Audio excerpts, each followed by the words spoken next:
Hi hello welcome to 6 TV. IPL 2024 65th match ఎంతో రసవత్తరంగా అయితే జరిగింది. నిన్న మ్యాచ్ లో చూసుకున్నట్లయితే రాజస్థాన్ వర్సెస్ పంజాబ్ అయితే జరిగింది. సో టాస్ లో అయితే మన రాజస్థాన్ గెలిచి అయితే బ్యాటింగ్ తీసుకోవడం జరిగింది. ఇప్పుడు వాళ్ళ స్కోర్స్ ఎలా ఉందో అయితే తెలుసుకుందాం. ముందుగా రాజస్థాన్ చూసుకున్నట్లయితే మనం కెప్టెన్ వచ్చేసి సంజు శాంసన్ వచ్చేసి 15 బాల్స్ లో అయితే 18 రన్స్ అయితే చేయడం జరిగింది. అలాగే రియాన్ పరాగ్ చూసుకున్నట్లయితే 34 బాల్స్ లో అయితే 48 రన్స్ అయితే చేయడం జరిగింది. నెక్స్ట్ అశ్విన్ చూసుకున్నట్లయితే 19 బాల్స్ లో 28 రన్స్ అయితే చేయడం జరిగింది. నెక్స్ట్ టోటల్ స్కోర్ వచ్చేసి 144 స్కోర్. సో నెక్స్ట్ మనం పంజాబ్ స్కోర్ ఎలా ఉందో తెలుసుకుందాం. సో మన కెప్టెన్ వచ్చేసి శామ్ కురాన్ వచ్చేసి 41 బాల్స్ లో అయితే 63 రన్స్ అయితే చేయడం జరిగింది.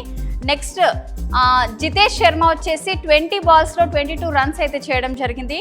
నెక్స్ట్ అశుతోష్ శర్మ వచ్చేసి 11 బాల్స్ లో అయితే 17 రన్స్ అయితే చేయడం జరిగింది. సో అలాగే జానీ బేర్స్ లో వచ్చేసి 22 బాల్స్ లో అయితే 14 రన్స్ అయితే చేయడం జరిగింది.